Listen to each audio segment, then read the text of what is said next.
Vous m'entendez comme ça? Bonjour à tous. Merci à Antoine Bioy et Véronique Barfietti de m'avoir proposé de participer avec vous à cette matinée en tant que discutante. C'est une journée qui va être très importante, très intéressante, je crois, pour essayer d'éclaircir en effet quelles sont les fonctions du psychologue, et j'essaierai avec vous d'y réfléchir un peu. Alors, d'abord, c'est Monsieur Bioy qui va nous présenter son topo. Antoine Bioy, qui est professeur de psychopathologie à l'Université Paris 8 et qui est également co-directeur du laboratoire de Paris 8 de psychopathologie et processus de changement. Pardon. Voilà, Antoine, je te laisse la parole.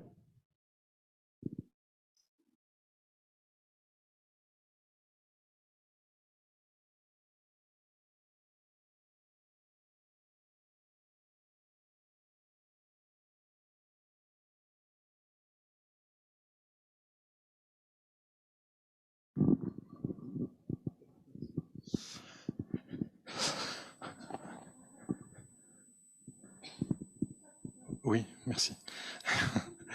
Merci beaucoup Catherine. Merci pour les personnes qui ont répondu présent pour cette journée qui a la particularité d'être une journée interuniversitaire et avec 3 parrains d'importance.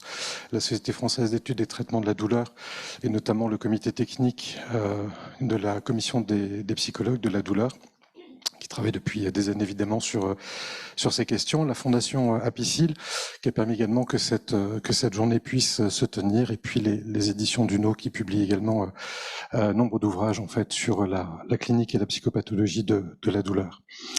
Merci aux orateurs, évidemment. Et puis pour les personnes qui sont en ligne, en fait, vous êtes plus de 600 à vous être inscrits à cette journée, mais comme maintenant c'est habituel, la majorité est en ligne. Donc, merci à ceux qui ont fait l'effort, bien sûr, d'être présents. Et pour les personnes qui sont en ligne également pour vous, donc je vous rappelle que l'ensemble des interventions sera ensuite disponible sur la chaîne YouTube, notamment du laboratoire de Paris 8, psychopathologie et processus de changement, mais également sur la chaîne YouTube des différents partenaires. Je m'engage donc sur cette communication, sur la fonction du psychologue, avec des éléments qui, pour certains d'entre vous, vont être des rappels, mais ils vont permettre de pouvoir situer aussi la fonction du psychologue en lien avec la douleur, une fois qu'on aura défini les choses de façon un peu plus générale. C'est quoi un psychologue? C'est un professionnel avec un titre qui est protégé depuis 85, et c'est bon de pouvoir le rappeler. Alors il y a un titre unique, hein. Il n'y a pas que des cliniciens, bien que souvent l'amalgame puisse être fait. Il y a en fait 5 professions qui sont possibles derrière le titre de psychologue. Et il y a 10 sensibilités, psychologie clinique, psychologie de la santé, etc., etc. Donc, je ne vais pas tous les faire. Je vous propose comme un petit jeu d'essayer de déterminer quelles sont les 10, mais il y a 10 sensibilités différentes qui peuvent exister. Donc, il y a tout ça, en fait, derrière un titre unique. Pour rappel, le psychologue peut être psychothérapeute, et parfois nos jeunes collègues en fait oublient de s'inscrire également sur la DELI des psychothérapeutes. Mais si vous voulez être psychologue psychothérapeute, il faut bien être inscrit aux 2 ADELI. Ça, c'est vraiment quelque chose d'important. En 2010, ensuite décret suivant en 2012, etc. J'ai mis à chaque fois le premier décret. Et puis une idée qui est parfois présente, c'est que le doctorat en psychologie ne serait pas tout à fait un même doctorat que les autres.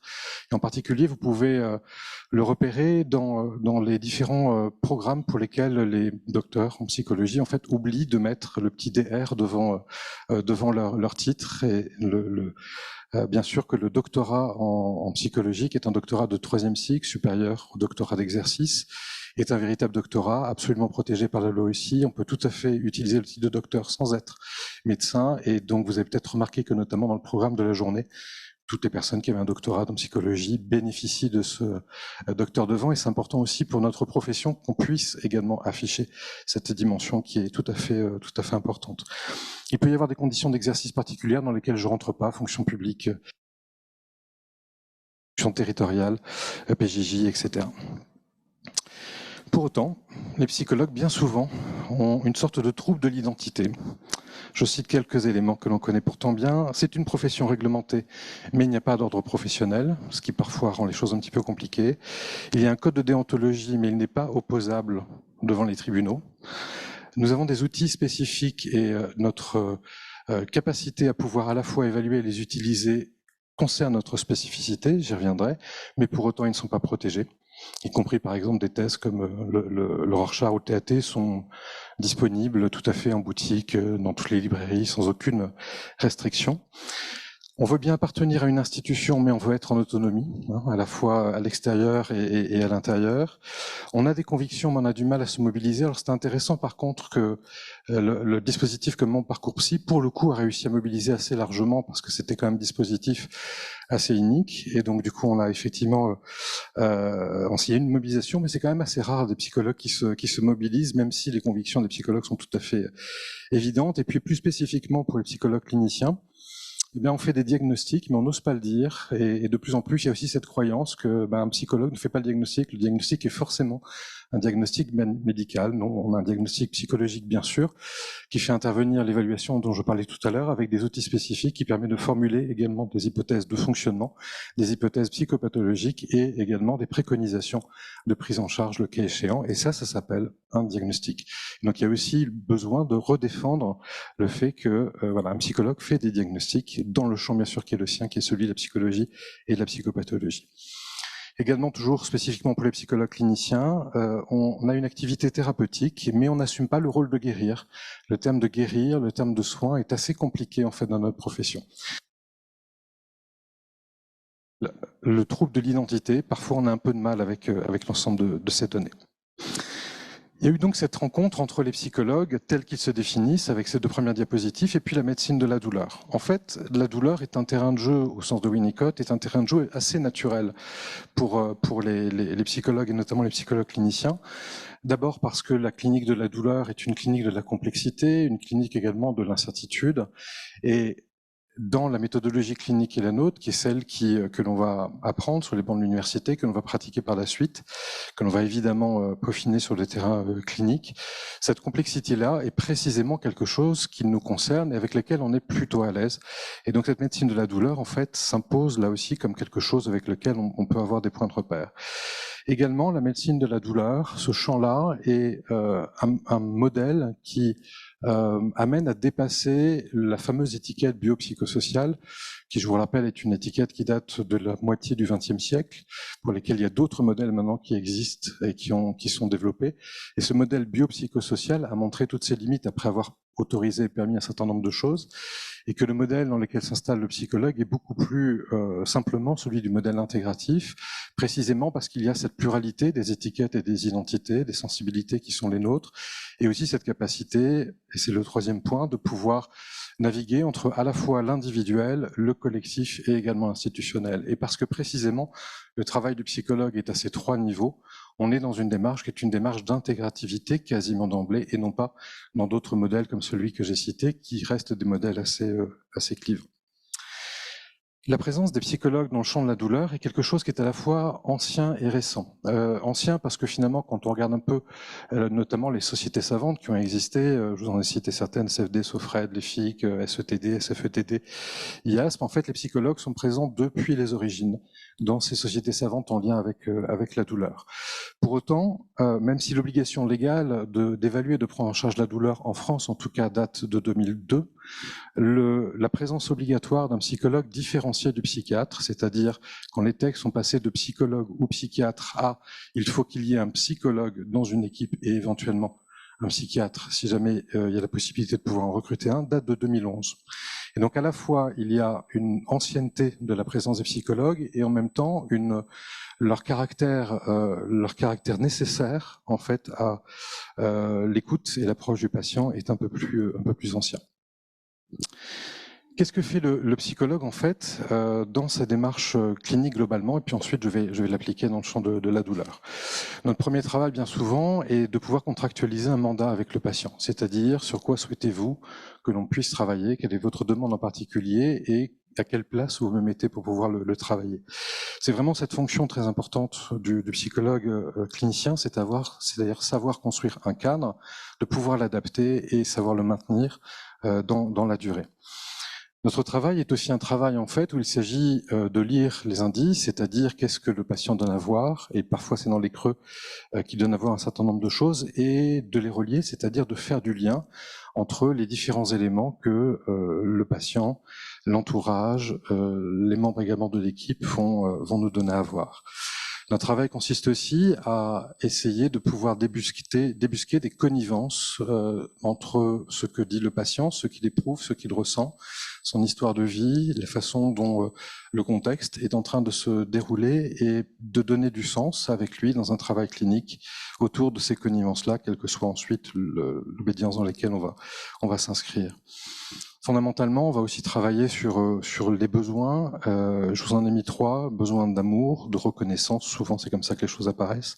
Besoin d'appartenance, besoin de sécurité sont souvent 3 éléments que l'on va travailler d'une façon ou d'une autre avec les patients. Et puis quelque chose qui fait partie de l'une de mes chevaux de bataille, en fait, le psychologue bien souvent se chamanise, c'est-à-dire que le chaman en fait est quelqu'un qui à la fois incarne une position particulière, qui est garant aussi de la position de celui qui l'incarne.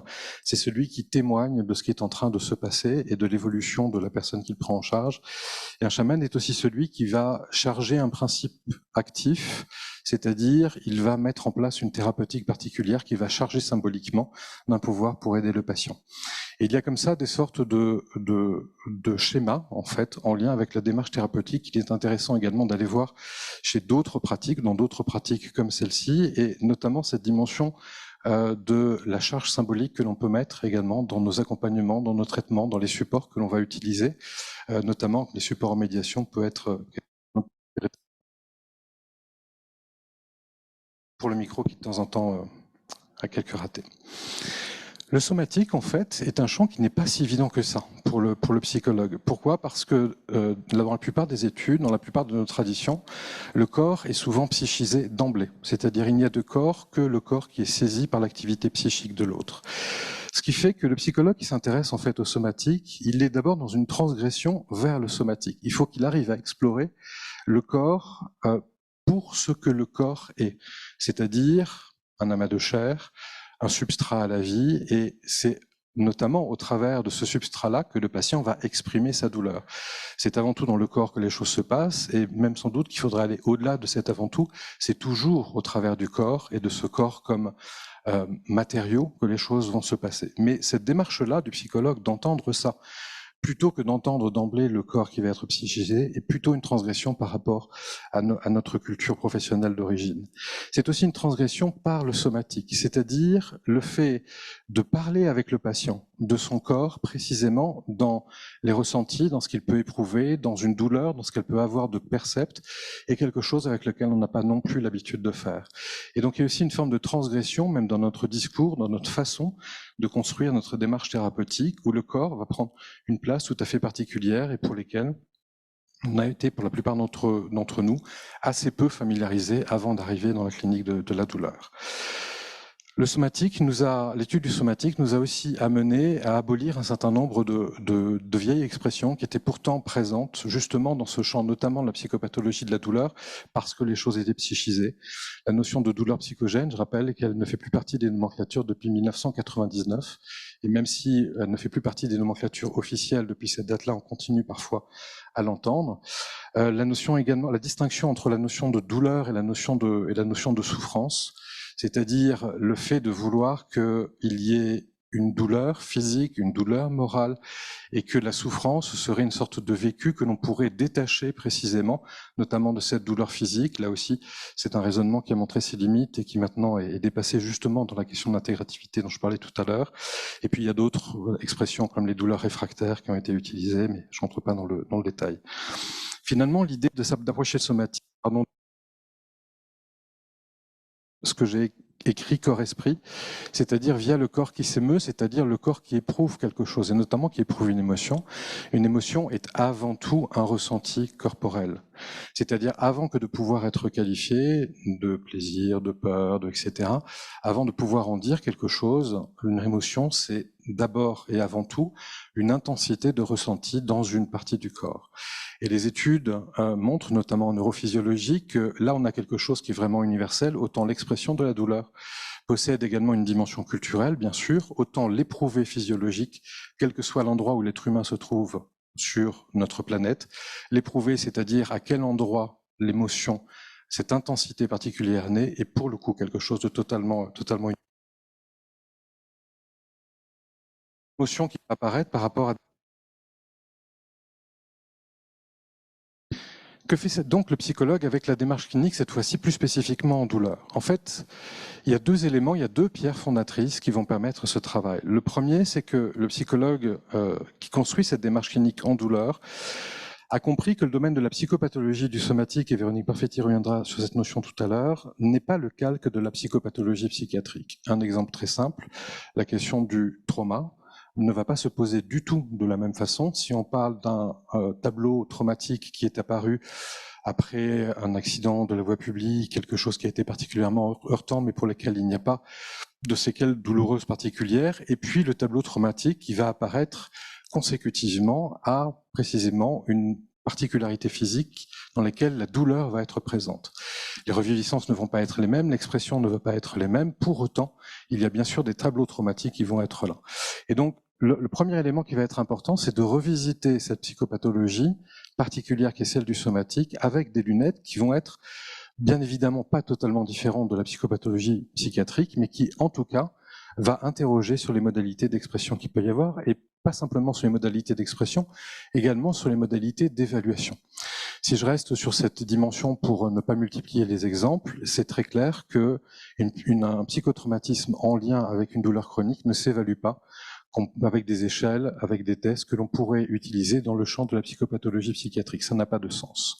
Alors évidemment, dans tous les cas de figure, il faut des entretiens cliniques, mais les échelles que l'on va utiliser, les supports que l'on va utiliser doivent aussi être adaptés à la situation. Et le fait de dire qu'il y a un corps, que la porte d'entrée n'est précisément pas le psychisme, y compris pour le psychologue qui travaille en douleur, a aussi cette incidence que dans son travail d'évaluation, il doit pouvoir...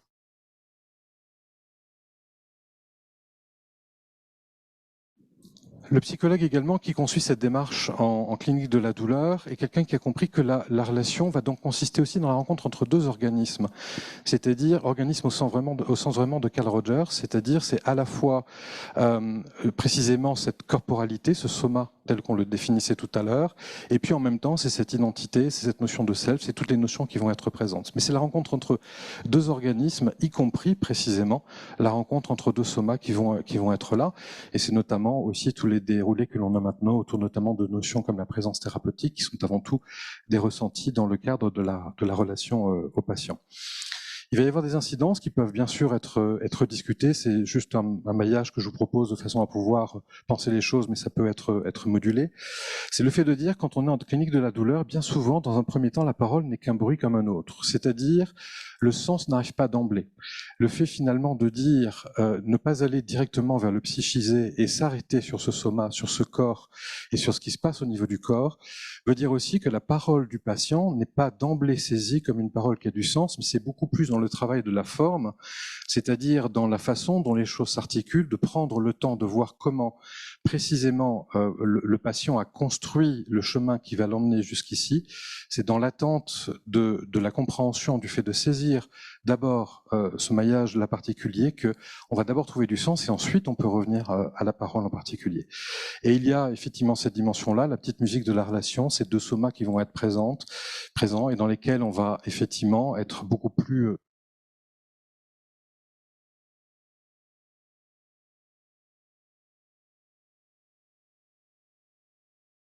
avec le patient. Il s'agit donc de chercher des résonances et non de raisonner d'emblée. On va également travailler le changement comme étant une difficulté chez le patient douloureux chronique à accepter l'inconnu, mais aussi à accepter de laisser faire le connu malgré soi, laisser faire la douleur à l'intérieur, alors qu'évidemment le premier mouvement est d'essayer de l'éviter. Et donc le changement bien souvent se travaille d'abord avec cette perspective-là. L'enjeu, c'est toujours de créer de l'inédit à partir du très connu de la douleur, ce processus universel, 30% à peu près de la population est douloureuse chronique, mais même lorsque l'on n'est pas douloureux chronique, on a tous connu à un moment ou à un autre la douleur, donc on est vraiment dans quelque chose d'universel. Et le travail thérapeutique va essayer précisément de construire quelque chose autour de l'inédit à partir de ce très connu que l'on pense pourtant, pour lequel il semble ne pas y avoir de zone d'ombre, et le travail avec le psychologue va permettre précisément de pouvoir éclairer un peu mieux ça. Et la question bien souvent du soulagement prend racine dès le premier entretien, dans le fait d'être dans une posture dans laquelle on comprend, en tout cas on se met dans la disposition de recevoir le patient en comprenant en fait qu'il ne vient pas commencer quelque chose avec nous, il ne vient pas commencer un travail thérapeutique, mais il vient en fait terminer quelque chose avec nous. Et donc ça va prendre le terme de soulagement, il va essayer de soulager quelque chose, mais on est aussi dans cette particularité où la fin est déjà présente. Nous quitter durant l'ensemble des entretiens avec les patients.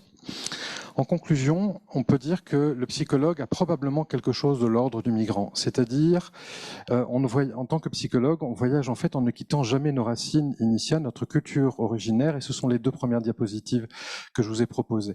C'est à la fois ce qui constitue notre cas, notre habileté aussi à pouvoir construire ce cadre, à pouvoir construire à partir de ce cadre-là, réglementaire, législatif, etc., mais c'est aussi nos ambiguïtés, la deuxième diapositive, à être aussi qui nous sommes. Et on est effectivement dans ce voyage-là, dans cette transgression notamment somatique en lien avec la douleur, en essayant de faire avec ces cultures d'origine.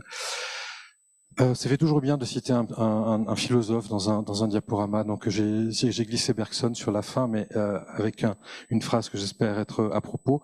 L'intuition, disait-il, sans concept, est aveugle. Et donc ça veut dire effectivement, là aussi, que le travail du psychologue, c'est un travail qui va être à la fois un travail de psychopathologie et de relation, ce sont nos deux pieds, et c'est aussi un travail d'évaluation et de psychothérapie. Parfois on l'oublie, on va directement sur la psychothérapie du patient ou sur l'accompagnement psychologique du patient, notamment douloureux chronique. Mais notre premier travail, celui pour lequel nous avons été formés à l'université avant tout, c'est le travail de l'évaluation qui nécessite donc des outils spécifiques pour la clinique du somatique. Je vous remercie.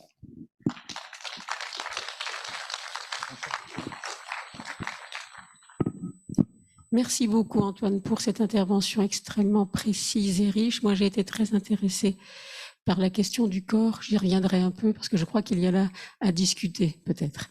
Maintenant c'est Madame Barfetti-Servigna que nous allons accueillir pour son intervention. Il y a un petit changement en fait puisque c'était Monsieur Lionnier qui était prévu, mais pour des raisons d'organisation, surtout je crois de technique, il est préférable que ce soit Madame Barfetti qui intervienne la première. Enfin, après Monsieur Bioy, donc nous allons lui laisser la parole maintenant. Excusez ces petits aménagements techniques, mais voilà. Visiblement, tout va fonctionner parfaitement. Voilà, merci beaucoup. Antoine, vous essayez là pour que je ne sois pas toute seule? Ah ok, d'accord. Oui, ok, très bien, merci. Non. Donc, Madame Véronique Barfetti-Servigna est psychologue clinicienne et très, très intéressée, très attachée à la question de la douleur, dans laquelle elle travaille depuis très longtemps. Voilà, je te laisse la parole. Merci Catherine. Alors, moi, je bouge beaucoup, j'espère que le micro ne va pas migrer tout le temps. Je suis hyper contente qu'on ait cette journée-là aujourd'hui. Vraiment, ça me fait vraiment grand plaisir. Alors, comment pense-t-on la douleur en psychologie? Ou plutôt, comment les psychologues pensent-ils la question de la douleur? À partir de chacun de leurs référentiels, bien sûr, pour les plus représentés en clinique de la douleur, c'est en général l'approche cognitivo-comportementale, l'approche analytique, l'approche humaniste. Les psychologues se sont posé cette question. Comment penser la question de la douleur? C'est bien sûr dans la raconte clinique avec le patient douloureux que cette question théorique s'est élaborée, c'est-à-dire en écoutant les patients douloureux qui venaient nous voir. Et ils nous ont appris, et ils nous ont fait réfléchir, et nous amenant aussi à cheminer d'abord sur nos pratiques, ensuite sur la manière de penser la psychopathologie de la douleur dans un aller-retour qui maintenant est vraiment constant. Autrement dit, ce savoir-faire et ce savoir-penser, il a évolué en se confrontant à l'écoute des patients, en se confrontant à cette dualité du corps et du psychisme dans la douleur et de leurs interactions. Et plus particulièrement dans cette communication, il va s'agir de nous intéresser au modèle de la psychopathologie du somatique, à partir desquels les psychologues ont construit la psychopathologie de la douleur. Et comment ce modèle, ce dernier modèle de la psychopathologie de la douleur, finit par réinterroger celui de la psychopathologie du somatique.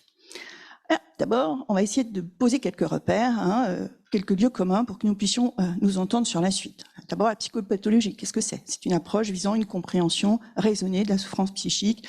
C'est une définition assez plaisante d'Alain Ferrand, ancien prof à Lyon 2. Psychosomatique, c'est l'étude des processus psychiques entrant en jeu dans les désorganisations somatiques. Définition assez classique de l'école de Paris, faite par Marty, Musan à l'époque, avec deux modèles, un modèle analytique et un modèle non analytique. Je vous aurai les auteurs. La psychopathologie du somatique, c'est d'abord proposé par Fedida, pour favoriser le dialogue entre médecine et psychanalyse, mais surtout, c'est pour récuser tout principe de causalité psychique dans la genèse des maladies somatiques. Ça l'embarrassait beaucoup, Fedida, cette idée qu'il y ait une psychogénèse dans le somatique. Et donc, c'est une prise de distance avec la théorisation psychosomatique. Et puis, Pedignelli, en 93, il va reparler de la psychopathologie du somatique, la maladie du malade, et ça va concerner tous les processus psychiques engagés pour et par le malade. Et c'est une notion qui est reprise en 2016 par Nathalie Dumais, qui va en faire une définition, étude psychodynamique des troubles et souffrances subjectives qui prennent corps, qui affectent, qui mettent à mal autant le corps réel que le corps psychique de l'individu. Alors, c'est bien dans cette lignée de modèles de pensée que la psychopathologie s'est installée, la psychopathologie de la douleur. Les situations et les souffrances dans lesquelles l'intégrité somatique d'un individu est endolorie, mise à mal, en péril, qu'il s'agisse d'atteintes somatiques, fonctionnelles et ou lésionnelles, d'agir autodestructeurs ou tout événement de vie dans lesquels le corps est sur le devant de la scène. Alors on voit bien combien la fameuse clinique de la douleur a tout naturellement pris sa place dans cette psychopathologie du somatique. Assez longtemps, la douleur a été présentée selon deux modalités. L'une somatique et l'autre psychique. À la douleur somatique revenait le verbatim douleur, et son impact sur le psychisme, assez facilement réduit à l'anxiété et à la dépression, on entend beaucoup ça, et souvent traité par le médicament. À la douleur, dite d'origine psy, revenait le verbatim souffrance, souvent identifié par sa résistance au traitement proposé. Vous voyez déjà, quand on le pose comme ça, comme c'est problématique. Mais l'expérience douloureuse, en fait, peut-elle être réductible à l'addition de la sensation et de l'émotion, entre une dimension physiologique qui s'occuperait du versant corporel et une dimension affective qui rendrait compte du versant psychique. La douleur pourrait alors apparaître comme une notion médicale et la souffrance renverrait à l'aspect moral. Ce qui amènerait finalement à penser la psychopathologie de la douleur comme une comorbidité. Mais cette approche largement répandue, elle semble davantage refléter nos structures de pensée que la réalité de la clinique, de ce que vivent nos patients, de ce que nous pouvons éprouver avec la douleur. Parce qu'effectivement, la douleur, elle a cela de particulier qu'elle n'est pas un symptôme, au sens clinique du terme, ou pas juste un symptôme, c'est aussi un affect. Et c'est là que l'affaire se complique. Et c'est ce à quoi les psychologues en clinique de la douleur se sont appliqués à montrer à partir de la clinique. Soit qu'il n'y a pas de douleur physique sans contrepartie psychologique, et la réciproque est vraie, à savoir qu'il n'y a pas de trouble psychique sans corrélation physique. C'est-à-dire qu'il n'y a pas d'abord une douleur et après un retentissement, c'est que ça se passe dans le même temps. Donc, les travaux de trois grands axes cliniques et psychopathologiques, pour les psychologues, qu'ils ont travaillé en fait en douleur. D'abord, premier axe, le cadre et le dispositif. Évidemment, l'évaluation qualitative, qui est une classique évaluation, mais à laquelle on s'est intéressé au vécu corporel. Et ça change tout. À la fois à l'histoire de la douleur dans la famille, mais au vécu corporel. Avec des outils spécifiques, et je vous rappelle la clinique du dessin du corps et de la douleur, qui est un outil projectif créé par Marie-Claude de Fontaine-Catteau, et puis des échelles, aujourd'hui, avec lesquelles, je ne vous ai pas toutes citées parce qu'il y en a vraiment beaucoup, mais avec lesquelles on peut travailler. Et puis, bien sûr, on l'a fait pour des techniques spécifiques, que ce soit en post-opératoire ou en neuromodulation. Finalement, cette évaluation, c'est quoi? C'est comment entendre la plainte manifeste et latente, comment saisir, comment le sujet investit la douleur et comment celle-ci lui permet d'être au monde et en lien avec lui, avec celui ou ceux qui sont censés traiter sa plainte. Il est bien ici question de relation d'objet, de rapport à des figures parentales, de perception, de représentation, peut-être de capacité de symbolisation et de mécanismes de défense. Et puis, bien sûr, dans ces cadres et dispositifs, les psychologues ont travaillé sur le développement et l'aménagement de techniques propres à la prise en charge. La psychothérapie, les thérapies à médiation, la pleine conscience, la CT, la thérapie systémique, le MDR pour les principaux. Et puis, les psychologues ont aussi travaillé la question de la psychopathologie propre à la douleur. Alors, d'abord, c'était les effets désorganisateurs et réorganisateurs chez le sujet, douloureux sur sa relation au monde. Le retentissement chez le sujet et dans sa vie, son environnement et son travail. Marie-Claude de Fontaine, toujours pour la citer, disait « Qu'est-ce que la douleur produit dans le psychisme ?» J'aime bien cette phrase, parce que tout de suite, elle nous dit « Mais tiens, quand j'ai mal, qu'est-ce qui se passe là-haut » Angoisse, bien sûr, dépression ensuite, mais bon, ça ne s'arrête pas qu'à ça. Hein. Il s'agit également de tout ce à quoi donne accès le travail de la maladie sur le plan psychique, et notamment tous les effets régressifs qui permettent une réorganisation somatopsychique. Et puis, il y a eu ce travail sur la place et la fonction de la douleur dans l'économie psychique du sujet. Fonction et représentation de la douleur, parfois hautement symbolique, hein, notamment lorsque les douleurs peuvent se nouer à l'expression d'une crainte, d'un effondrement somatique, à ces retentissements narcissiques, à la fois tentative de guérison et manière de se défendre au regard des événements blessants de la vie, ou de même de générer ces conflits internes, la douleur manifeste et se manifeste dans le corps et dans la psyché d'une manière très caractéristique. Et dans chaque organisation de personnalité, le symptôme douleur a une fonction particulière. Et en plus, la douleur vient s'installer à une place particulière de son histoire.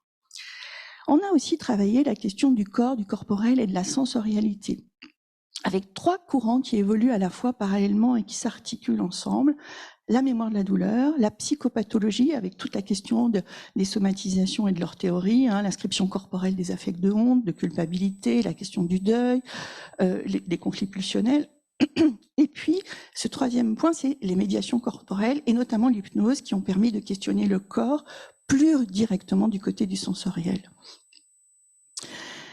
Il y a aussi des travaux sur la clinique de la vulnérabilité, facteurs de maintien, de protection, tous ces travaux qui vont concerner la kinésiophobie, le catastrophisme, le sentiment d'injustice perçue, la question de l'attachement, et puis ceux de la clinique du soulagement. Hein, si la demande du soulagement mobilise le sujet dans son désir, ça ce sont les travaux notamment de Bertrand Lyonnais, que vous entendrez après, elle peut aussi rapidement devenir un frein, bloquer les processus d'évolution et maintenir une position conflictuelle, ce qui paradoxalement va alimenter la douleur en retour. Alors comment sortir du mirage du soulagement? Et enfin, les processus cliniques. Alors les processus cliniques, j'en ai sorti 2. Hein. La transmission psychique et la douleur dans l'histoire familiale, et bien sûr leur fonction, hein, dans l'histoire et dans la transmission. Ce qui est en jeu, ça va concerner, par exemple, l'événement du souvenir traumatique ou la dynamique relationnelle, familiale, et les vécus associés et autant les retours. Hein, mais ça concerne aussi l'organisation dynamique familiale et la fonction de la douleur dans cette économie. Concernant le trauma, Antoine en a déjà un petit peu parlé, nos travaux sur le trauma ont balayé quelques certitudes et surtout elles nous ont amenés à réfléchir à la clinique de la douleur différemment. Et notamment 2 entités cliniques du trauma sont mises à jour. La première, c'est la douleur comme étant révélatrice d'un contexte traumatique. Bien sûr, où la douleur va venir sceller la dimension traumatique. Ça paraît être par exemple l'accident, effectivement. Hein, la douleur devient même le motif d'expression d'une cassure particulière. Et dans cette histoire d'accident, elle vient rappeler l'expérience du premier patient, l'expérience non élaborable qui se répète dans la douleur. Et donc, dans ce cas-là, dans cette première entité clinique, la douleur vient comme motif de structuration somatique de l'événement. C'est finalement la douleur qui permet au patient de tenir son édifice psychique, sinon il s'écroulerait.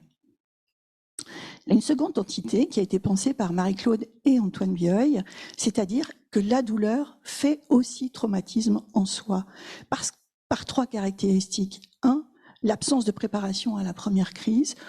2, par la fuite et l'événement que présente la douleur et cette attente en permanence qu'elle va arriver.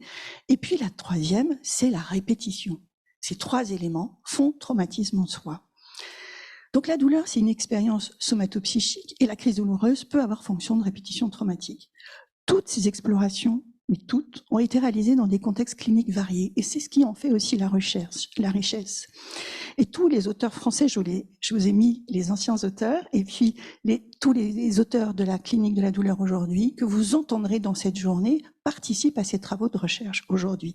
On peut alors pointer à la fois la qualité et la quantité des travaux des psychologues qui travaillent en clinique de la douleur.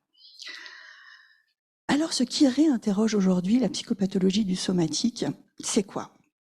Les expériences du corps les plus marquantes, les plus prégnantes, c'est quoi? C'est la douleur et la jouissance. Bon, on ne va pas consulter pour trop de jouissance, mais on va consulter pour trop de douleur. Pour un malade, vraisemblablement, la seule chose qui vaille, c'est le ressenti du corps.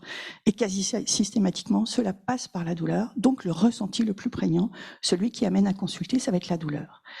Et la douleur, elle a cette particularité d'être commune à toute la clinique du somatique. Elle est transnosographique, transnososensorielle, ce mot n'existe pas, mais il m'a bien plu. C'est un dénominateur commun de toutes les affections du somatique. Il était donc inévitable que la psychopathologie de la douleur intéresse toute la clinique du somatique et amène à re-questionner cette psychopathologie du somatique.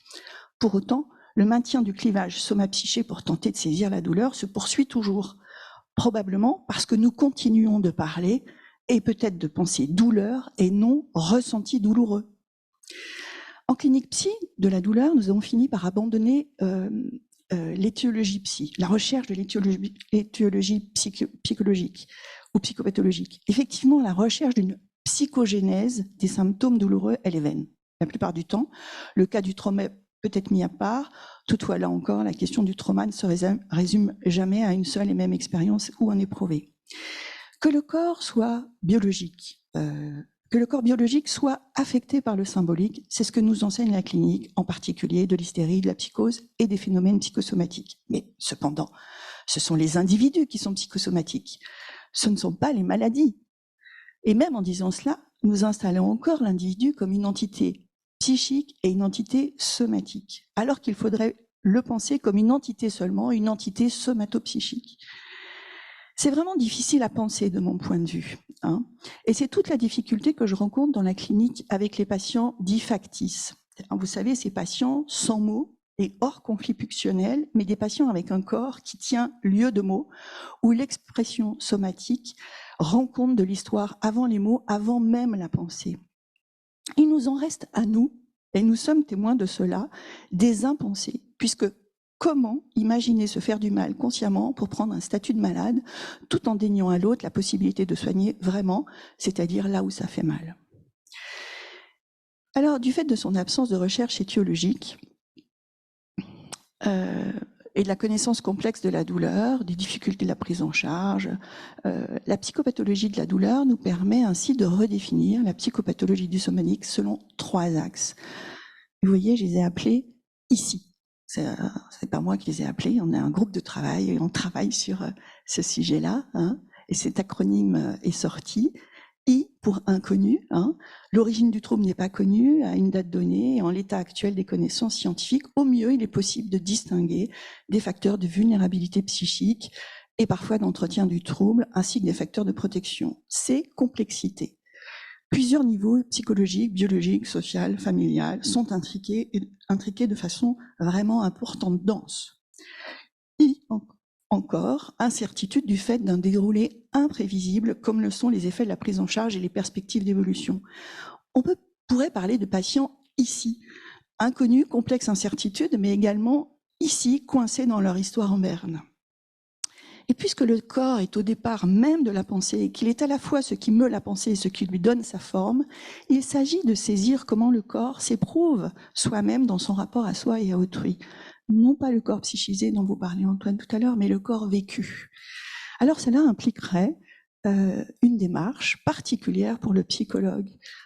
Prendre acte de l'impasse clinique, adopter une posture d'ignorance, je ne sais pas, prendre l'impuissance comme un fait, je ne peux pas, et renoncer à l'illusion qu'on va pouvoir travailler tout seul avec le patient. Alors, en conclusion, c'est bien parce que les psychologues étaient dans les structures douleur et dès leur origine que nous avons pu déployer cette pensée propre à la clinique de la douleur et développer les travaux qui en découlent.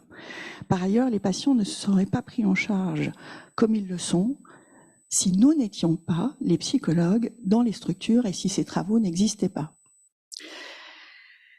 Par ces particularités que je vous ai décrites, la psychopathologie de la douleur n'est pas une sous-dimension de la psychopathologie du somatique. À la clinique des sujets douloureux, elle permet de réinterroger les modèles théoriques avec lesquels nous avons pensé la psychopathologie de la douleur jusqu'à présent.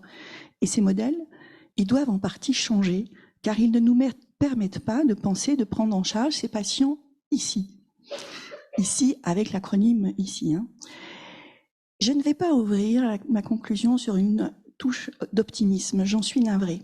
Mais deux écueils sont à pointer selon moi aujourd'hui. D'abord, la trop grande médicalisation de la psychologie, ou autrement dit des recherches et une pensée psy trop proche du médical, trop collée au médical, qui ne permettrait plus de penser la psychopathologie. Et dans la nouvelle proposition du ministère de la Santé qui s'appelle soins d'accompagnement, c'est déjà écrit et c'est déjà lancé, dans lesquels les psychologues de la douleur, en clinique de la douleur, vont entrer. Comment continuer à pouvoir travailler ces dimensions psychopathologiques à partir du moment où on le parle uniquement d'accompagnement sans même situer et qualifier la psychologie? Je vous remercie.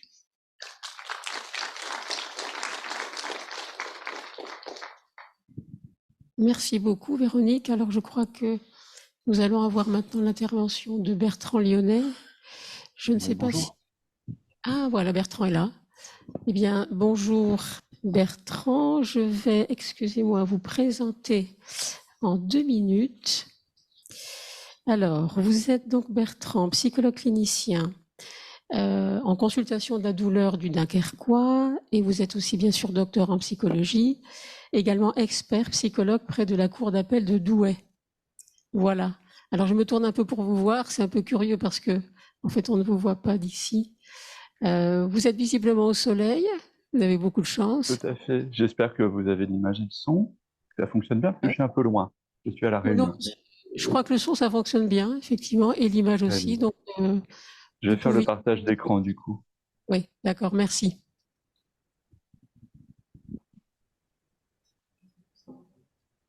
Qui me permettra de mettre le diaporama en route. Voilà, je vais juste m'assurer. Merci Catherine pour votre présentation. Je vais juste m'assurer que vous avez bien le retour de son et d'image.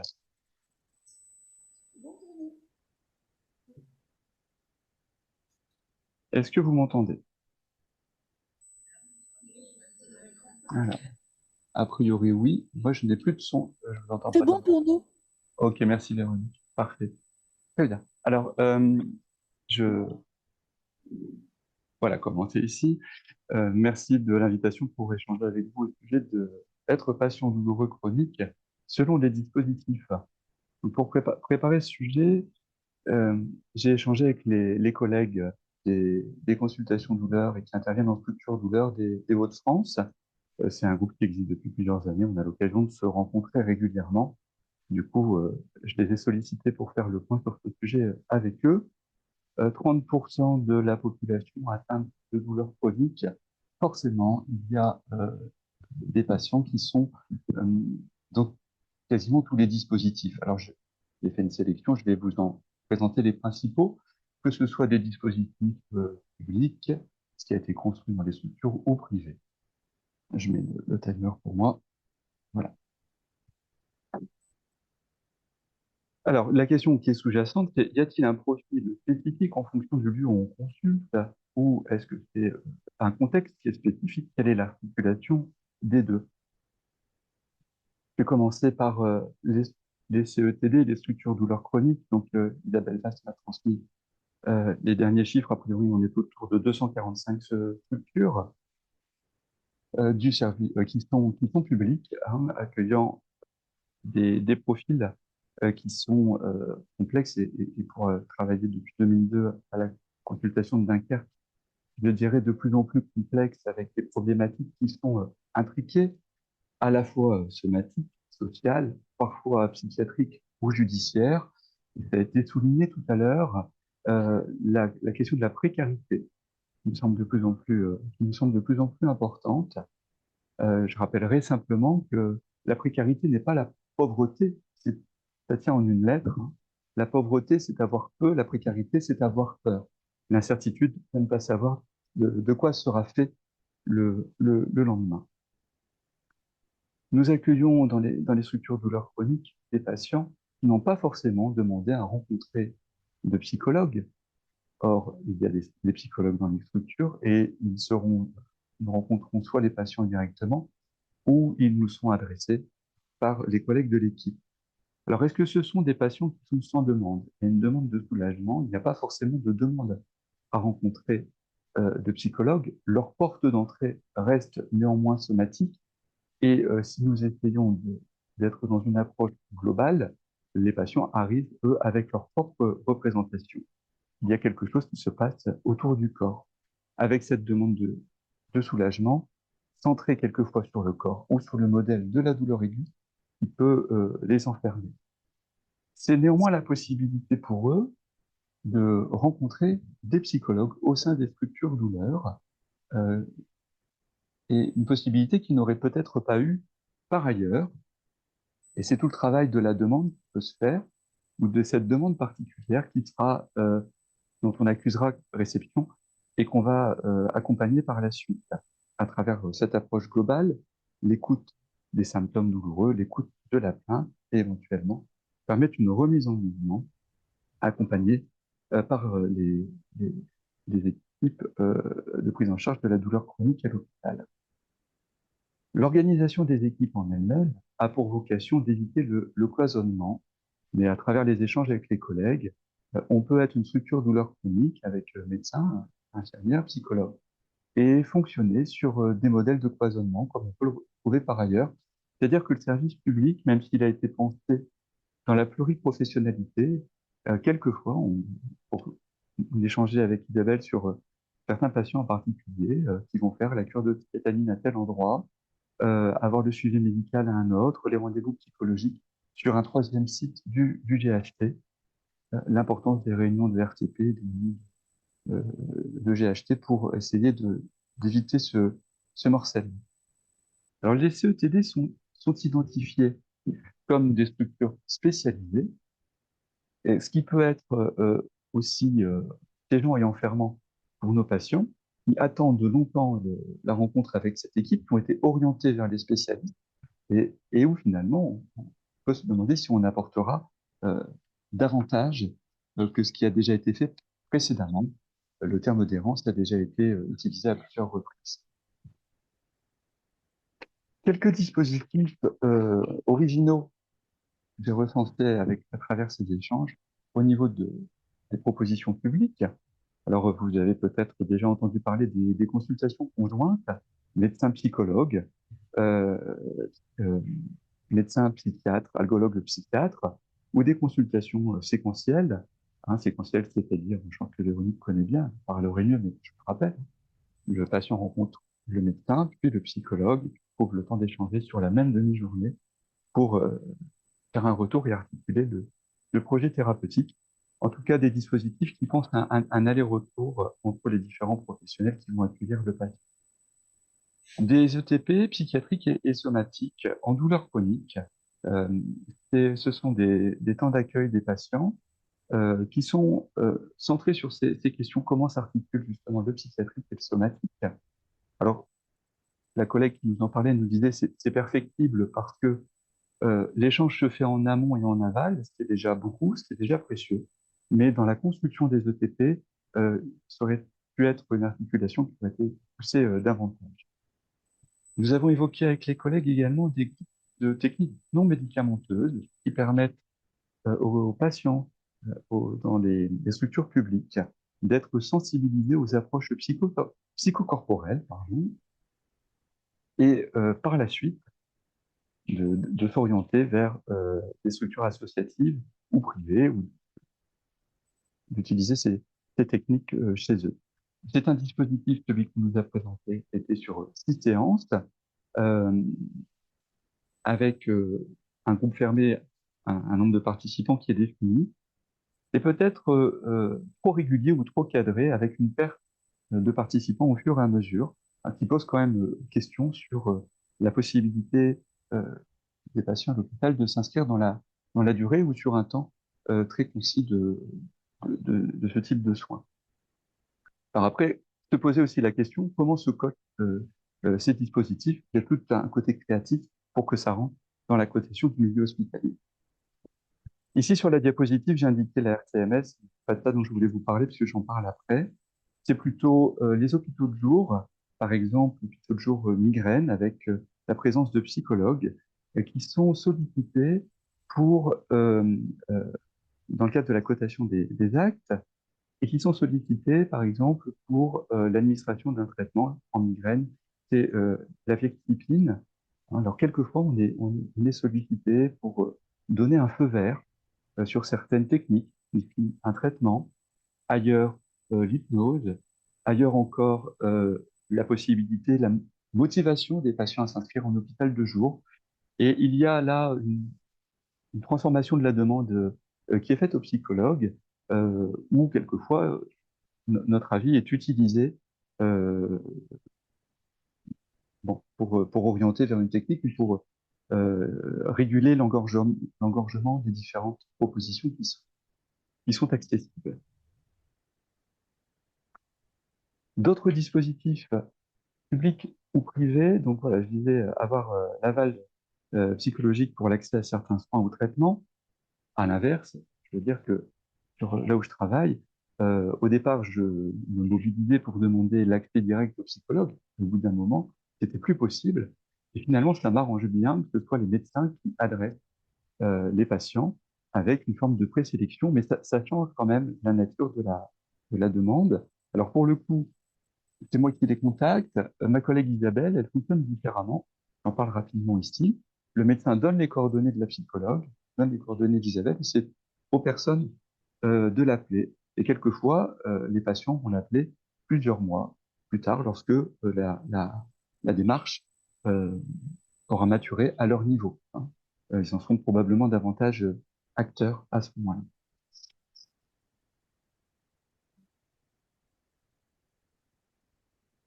La question de la stimulation médulaire, on a cherché ensemble avec les collègues où était inscrit le fait de demander un avis psychologique pour pratiquer ces implantations. A priori, la réflexion qui nous est venue, c'est que c'est une recommandation ce sont des recommandations de bonne pratique qui sont issues de l'implantation cardiaque qui ont été appliquées à la stimulation médulaire. Et c'est ici que je voulais vous parler de la RTMS. Par exemple, on a un dispositif dans les Hauts-de-France de stimulation transcrânienne avec la présence de psychologues qui sont dans l'après, durant des séances d'RTMS pour l'accompagnement des patients en termes de soins de support et ETP, mais qui ne participent pas à la proposition thérapeutique, au projet thérapeutique en amont. Quelques mots de l'hospitalisation. Alors, j'ai laissé des points de suspension parce que je vais faire la page de pub pour clinique et psychopathologie de la douleur. Avec Léonore Fass, on avait consacré un chapitre sur temps psychique, temps médical et temps chirurgical, qui met en exergue finalement comment on essaye de faire rentrer le temps psychologique dans le temps de l'hospitalisation. Et ça, c'est une question qu'on trouve à l'hôpital, mais qu'on trouve aussi par ailleurs, j'en parlerai tout à l'heure. Et évidemment, ça ne rentre pas complètement. Chacun a sa temporalité propre, et ce n'est pas le cadre qui va forcément pouvoir l'imposer. J'aurai l'occasion d'en reparler après. Moi-même, je surveille le temps en même temps, que j'ai un cadre de 20 minutes. Les dispositifs de CMP, maintenant, les consultations médico-psychologiques. Ici, les personnes ont un accès plus direct au psychologue et au psychiatre avec une démarche qui est déjà, disons qu'ils vont sonner à la porte d'un service de psychiatrie et on peut rencontrer des psychologues. Donc il y a déjà quelque chose dans la démarche auprès du CMP qui intègre la dimension psychologique. Ça a été évoqué tout à l'heure, elle n'est pas secondaire, elle est d'emblée dans la clinique de la douleur chronique, mais néanmoins, je le souligne ici, la porte d'entrée n'est pas anodine. La manière dont les patients font la démarche compte également. C'est-à-dire qu'en CMP, pour en avoir discuté avec les collègues des centres de consultation, il y a déjà chez les patients l'idée que quelque chose a décompensé au niveau psychique, hein, que ce soit psychotraumatique, que ce soit anxieux, que ce soit dépressif. Ça peut s'exprimer par le corps, par la douleur, évidemment, de manière associée, mais leur démarche se fait sur les aspects psychologiques. Et pour encadrer parfois des formations auprès des services des EPSM, pour le coup, c'est le corps qui est quelquefois oublié au profit uniquement d'une lecture, enfin, pas uniquement, mais au profit de la lecture psychopathologique. Or, je le rappelle, dans les pathologies, même dans les maladies mentales ou dans les troubles psychologiques, c'est aussi souvent par le corps que les choses commencent à s'exprimer. Il y a aussi la question, ça renvoie à la première diapositive, les patients que nous avons rencontrés en CETD, que nous avons essayé de réorienter pour une prise en charge psychologique auprès des CMP. Alors, il y a 20 ans, c'était déjà compliqué. Aujourd'hui, c'est quasiment impossible si on n'a pas un réseau, si on n'a pas construit des échanges. Et c'est beaucoup plus simple de dire à une personne, je vous adresse à monsieur un tel, à madame un tel, qui est psychiatre, qui est psychologue auprès de votre CMP de secteur, que de dire, euh, allez vers, c'est important que vous alliez consulter vers le CMP. Et si au niveau des consultations douleurs, on fait de plus en plus de psychothérapie, c'est bien aussi qu'il y a un engorgement au niveau des CMP. Évidemment, tout ça est lié. Une des grandes difficultés qu'on rencontre, ce sont pour des patients qui ont des profils mixtes, associant une composante évidemment physique et psychopathologique, ou plutôt psychiatrique, qui est conséquente. Je vais juste citer en quelques secondes l'exemple d'une patiente qui a un profil de personnalité borderline, avec beaucoup de conversions et de l'histrionisme, souffrant également de débords cervicaux. Aujourd'hui, on ne sait pas à qui l'adresser, que ce soit au service public, à la clinique privée. Bon, elle est suivie à la consultation de Dunkerque et puis au CMP de référence. Mais pour une prise en charge de la douleur, qui nécessiterait un accompagnement clinique ou en hospitalisation, on n'a pas de possibilité. Et ça, c'est plutôt compliqué ces dernières années. Alors la consultation, les patients qui viennent en consultation en libéral, alors ça tombe bien, je suis de retour à La Réunion, au cabinet de consultation où j'ai travaillé pendant 4 ans. Lorsque nous recevons les patients, la démarche en libéral, la demande n'est pas tout à fait la même. C'est-à-dire que en amont, il y a le fait de décrocher son téléphone, de se dire je vais aller consulter. Là où je parlais tout à l'heure de la demande de soulagement, hein, il y a une demande de travail psychologique ou thérapeutique qui est déjà qui est ébauchée dans le fait de faire la démarche vers le libéral. Mais ça aussi, ça a évolué ces dernières années. Donc, je disais une forme de demande et de pré-transfert qui s'opère.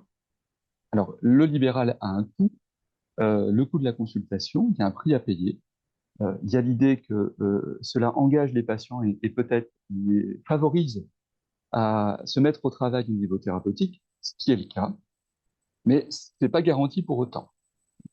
Je donnais un exemple, je parlais d'exemple ici, à La Réunion, le cabinet dans l'Ouest, un certain nombre, les patients qui viennent n'ont pas de difficultés, ils sont plutôt solvables. Et pour certains d'entre eux, eh bien, le coût de la consultation n'est absolument pas un problème. Peut-être que le coût psychologique est plus engageant d'ailleurs, le fait de devoir se déplacer jusqu'au cabinet, et qu'on va retrouver d'ailleurs, à la consultation douleur à l'hôpital. L'engagement, il est aussi là euh, pour les patients. Or, à l'inverse, il est arrivé ici d'avoir des consultants des patients qui viennent payer le coût de leur plainte et qui ne s'engagent pas pour autant dans le travail thérapeutique. Et donc, il va falloir les y accompagner. Et ce qui m'a surpris en travaillant ici ces dernières années, c'est le côté psy-cloud avec des personnes qui viennent déposer quelque chose, mais qui n'en font rien, comme si on était une espèce de disque dur externe, et que quelque part, ils venaient payer la consultation pour ça, interrogeant sur est-ce que ce qu'ils ont dit à la séance précédente était intéressant, il y a quelque chose, enfin, voilà, hein. Une forme de prestation. Ça a pris de l'ampleur ces dernières années avec avec Doctolib, hein, c'est-à-dire que il y a encore 4 ans, les consultations se faisaient par bouche à oreille. Après, on a manqué de place. Les gens appelaient en prenant l'annuaire au fur et à mesure. Et récemment, l'inscription sur Doctolib a changé un peu la donne. C'est-à-dire que les patients disent, ils ont regardé où il y avait de la place et ils se sont inscrits. Donc, ce pré-transfert, il est vraiment beaucoup aplani. Alors, euh, voilà, ça change quand même la dynamique initiale avec une demande qui est assez instantanée d'une demande de prestation auprès du libéral. Oui, je voulais ajouter ici la question de la fin de la prise en charge, de pouvoir cadrer le temps qui a été posé par mon parcours psy. Là aussi, c'est ce qui a, c'est une levée de réaction. Donc, ce n'est pas parce qu'on pose un cadre prédéfini que les choses vont forcément se passer dans le cadre temporel. Ça déborde, ça déborde. Et ce qui m'a aussi étonné en travaillant en libéral, c'est de voir que toute cette gestion technique, ou cette technique gestionnaire, a fait arriver en consultation des personnes en burn-out.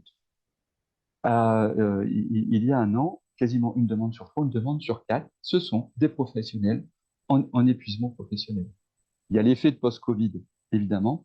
Il y a l'effet de non-reconnaissance dans le travail et l'effet de perte de reconnaissance dans le travail. Ça a été évoqué par Alexandre tout à l'heure. Et ça, c'était assez marquant dans les consultations en ligne.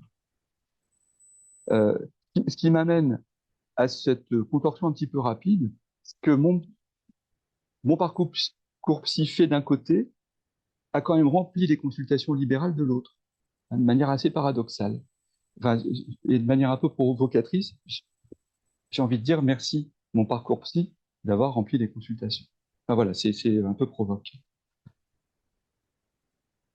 Les dispositifs privés et mixtes, alors au niveau de la douleur, on voit fleurir un petit peu partout des cliniques ou des centres qui se revendiquent spécialisés dans la douleur, sans psychologue, où il n'y a pas forcément de psychologue, hein, et qui profitent du modèle de la douleur aiguë, en proposant un soulagement à court terme, rapide, ou des techniques dites éprouvées. Je suis pas sûr qu'il y ait eu une grande révolution en termes de prise en charge de la douleur dernièrement. Par contre, le faire croire, c'est assez vendeur. Enfin, je vais pas développer parce que c'est un petit peu mon cheval de bataille du moment. Des cliniques ou des centres qui font appel à des psy libéraux, psychologues ou psychiatres en extérieur pour valider un acte technique qui va permettre, alors peut-être la RTMS, peut-être tel traitement, alors peut-être la chaire bariatrique, on a connu ça aussi, où on est devenu là aussi des prestataires externes pour valider quelque chose. Et parmi ces structures privées, certaines se sont associées, accoquinées, adossées à des CETD pour avoir une caution euh, de ces structures douleurs reconnues. Je ne vais pas avoir le temps de développer les enjeux judiciaires pour rester dans les 20 minutes. Hein. Ma conclusion, elle sera un peu politique, que c'est voilà, et un peu provoque aussi. Véronique vous a parlé de la psychopatho. Moi, je vous dis que le dispositif il prime de plus en plus sur l'individu. Véronique vous a parlé d'individu.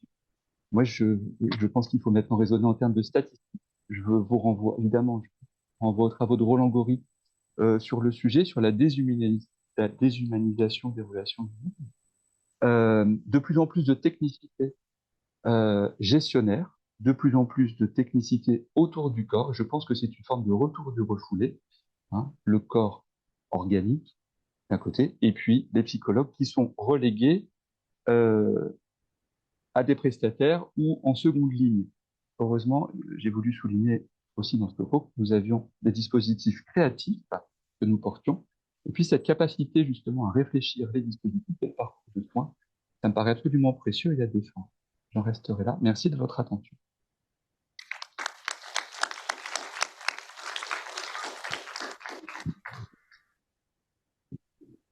Merci beaucoup, Monsieur Lyonnais.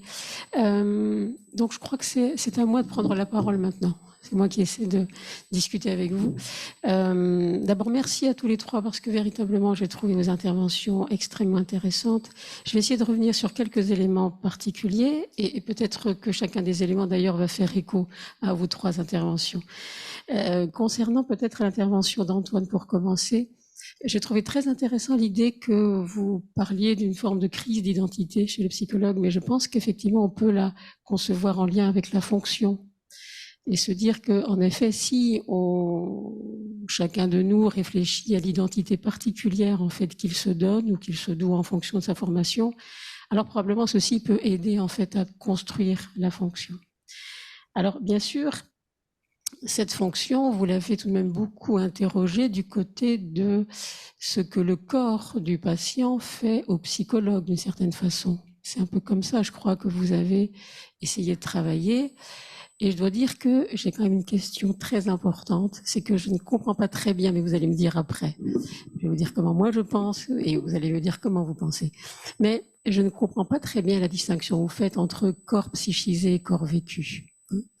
Alors, pourquoi? Parce que de mon point de vue, si effectivement on relève ou on retient l'idée qu'il y a un lien étroit entre le corps et le psychisme et qu'il s'agit d'une seule unité, je ne comprends pas qu'on puisse penser qu'il y ait un corps non psychisé.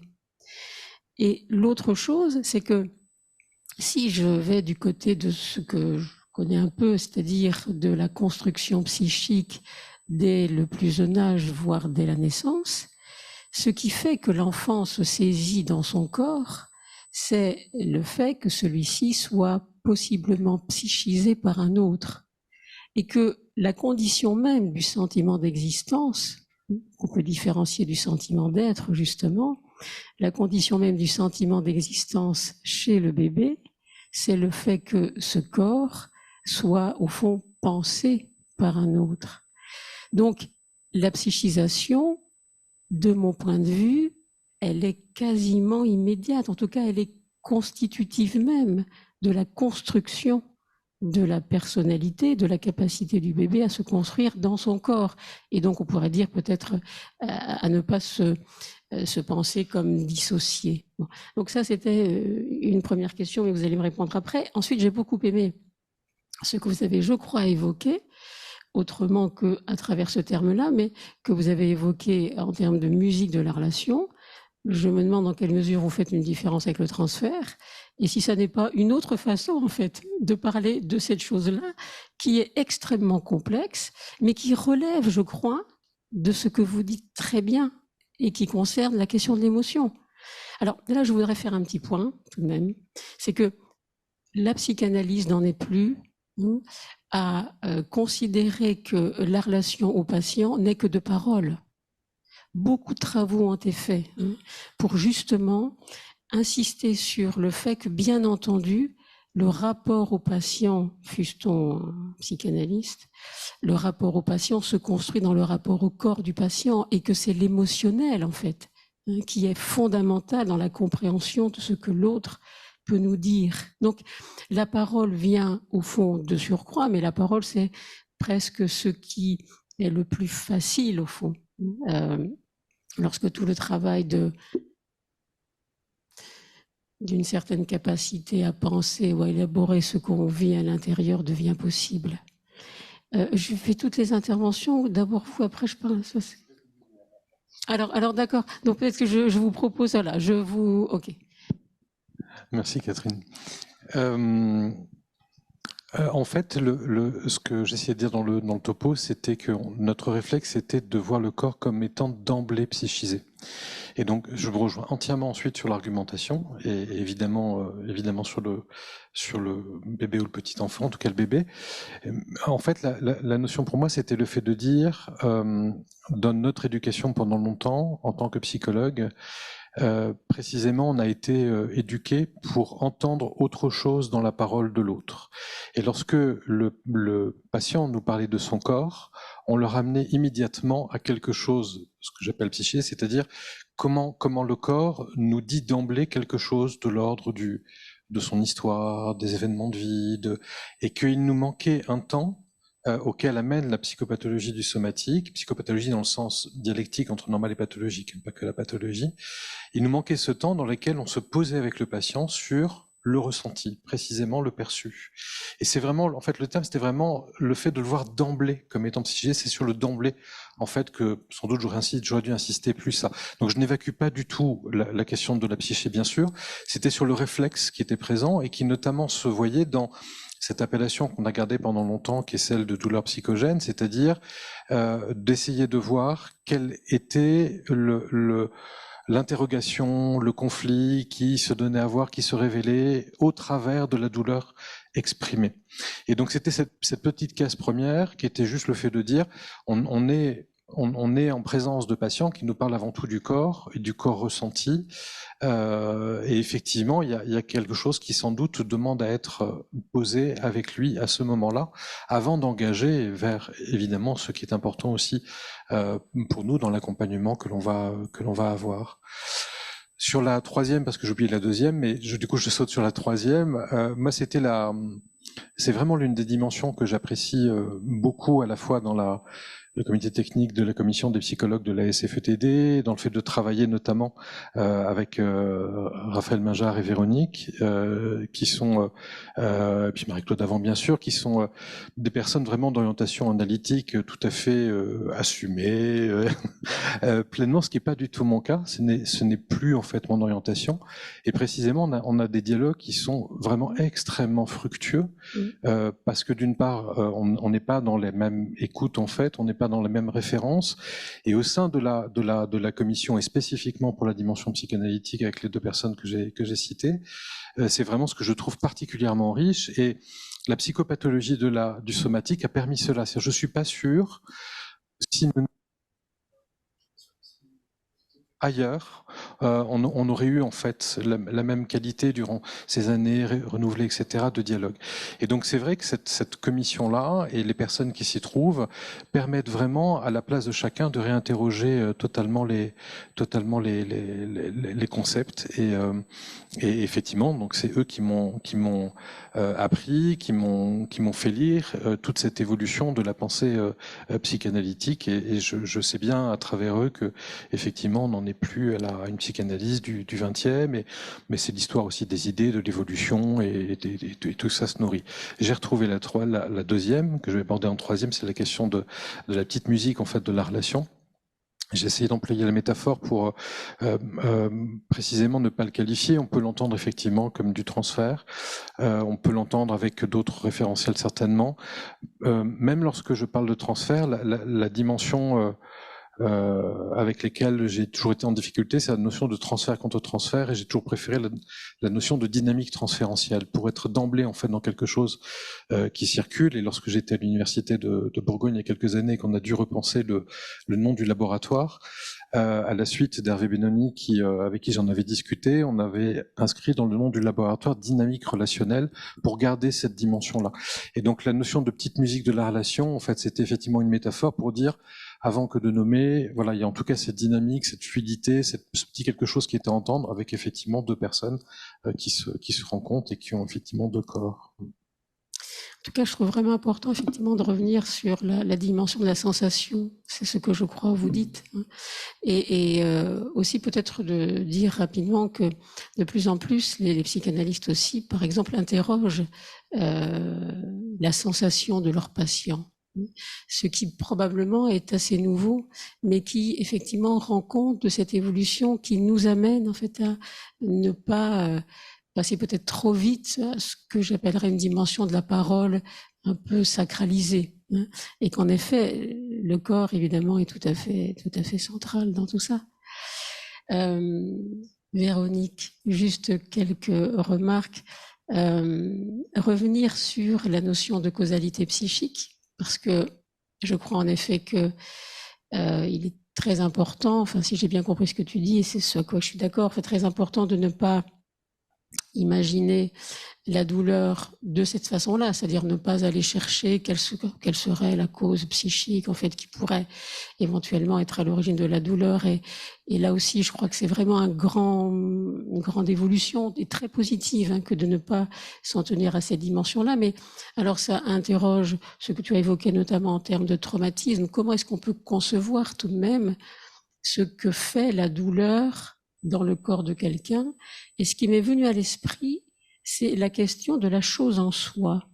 Je me suis dit, est-ce qu'on pourrait imaginer que la douleur serait comme une chose en soi, au sens de Kant? Moi aussi, je veux faire un peu philosophe, enfin, je ne sais pas du tout, mais bon, ça fait bien dans les conférences, donc un peu kantien, tout ça, mais donc la chose en soi, c'est-à-dire quelque chose qui, à l'intérieur de soi, agit, fonctionne, mobilise, mais qui ne se pense pas, parce que c'est impensable au moment, en tout cas, où on en souffre. Alors, est-ce que le travail du psychologue clinicien, ce serait quelque chose comme favoriser la capacité de produire des représentations ou des pensées concernant cette chose en soi, ce qui, de surcroît, peut-être, effectivement, apportera en fait du soin, mais sans que l'idée soit en fait, d'attaquer directement la chose. L'idée, c'est de travailler à pouvoir élaborer et penser à partir de ce que l'on ressentirait ou à partir de ce que l'on éprouverait. Et là, effectivement, je crois qu'on est dans une manière de travailler qui correspond à ce que vous nous dites. Et tous les deux, je trouve que vos interventions amènent vraiment à dire l'importance du travail auprès du bébé. Parce que la connaissance, en fait, du développement psychique très précoce amène vraiment des possibilités de concevoir la façon dont des patients qui sont en très grande difficulté pour accéder à ce qu'ils éprouvent ont sans doute été dans leur chemin entravés dans la capacité à faire, enfin à construire cette potentialité de pensée, d'élaboration. Enfin, j'ai l'impression que vous êtes avec des patients qui sont confrontés à ce genre de choses-là. C'est-à-dire comment est-ce que ça leur est difficile de pouvoir mettre en pensée quelque chose de ce qu'ils vivent. Tu partages mon avis, ouais, ça c'est très bien. Je te remercie. Alors ensuite. C'est pas surprenant quand même, parce qu'on travaille, on travaille ces questions-là depuis longtemps. On se parle beaucoup en fait. Je ne sais pas si ça s'entend, mais on se parle beaucoup. Et puis je voulais, effectivement, tu as terminé ton topo sur trop de médicalisation de la psychologie. Alors là, je suis absolument d'accord. C'est fort dommage d'ailleurs qu'on oublie à quel point le travail de pensée et le travail d'élaboration psychique, psychologique est d'une très très grande richesse. Et la médicalisation excessive en fait du soin, je crois que c'est un peu déshumanisant en effet pour le moins. Bertrand, tel qu'il est prévu, tel qu'il est conçu aujourd'hui. Tel qu'il est conçu, tout à fait. Tel qu'il peut être conçu, parce que c'est pas toujours le cas. C'est pas, on peut pas en faire un mauvais objet parce que ça n'est pas un mauvais objet. C'est pas mon objet non plus. Voilà, ouais. Donc c'est pas toujours le cas, mais tel qu'on pourrait le concevoir aujourd'hui dans le trop de technique, oui. Dans le trop de technique qui effectivement distancie peut-être de l'expérience, de la relation ou de la petite musique, comme le disait Antoine. Je crois que c'est peut-être ça. La technique, ça éloigne du patient. Ça nous donne l'impression qu'il est très loin. Et puis ça permet de rebondir sur l'intervention de Bertrand. Alors moi, ce qui m'a beaucoup intéressé dans ton intervention, Bertrand, c'est d'abord le nombre de dispositifs que tu as présentés. On voit à quel point il y a pléthore tout de même de possibilités quand même d'accéder à cette question de la douleur, mais tout de même des dispositifs différents donc, dans lesquels a priori les psychologues interviennent.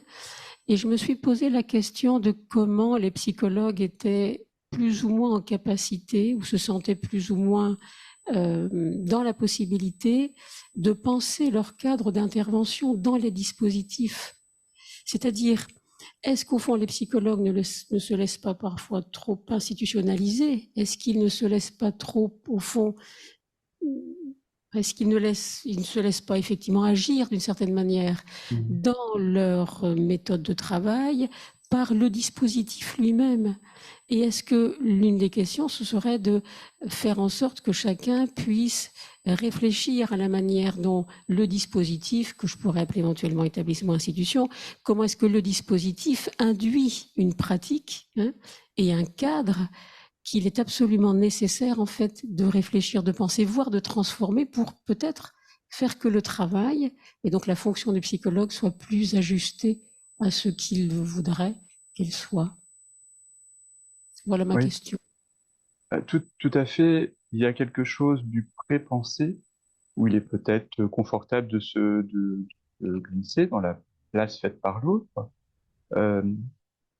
La chance qu'on a eue dans les Hauts-de-France, c'est lorsque Marie-Claude a proposé des rencontres avec les psychologues des différentes structures douleurs, position tierce, où on a pu se rencontrer, échanger sur nos pratiques et re-questionner. C'est que la question de la place soit pas uniquement un peu flottante ou évanescente, mais de la prendre à bras le corps d'une certaine manière en échangeant avec les collègues et d'en retourner nourri dans nos établissements, et pour pouvoir le partager localement.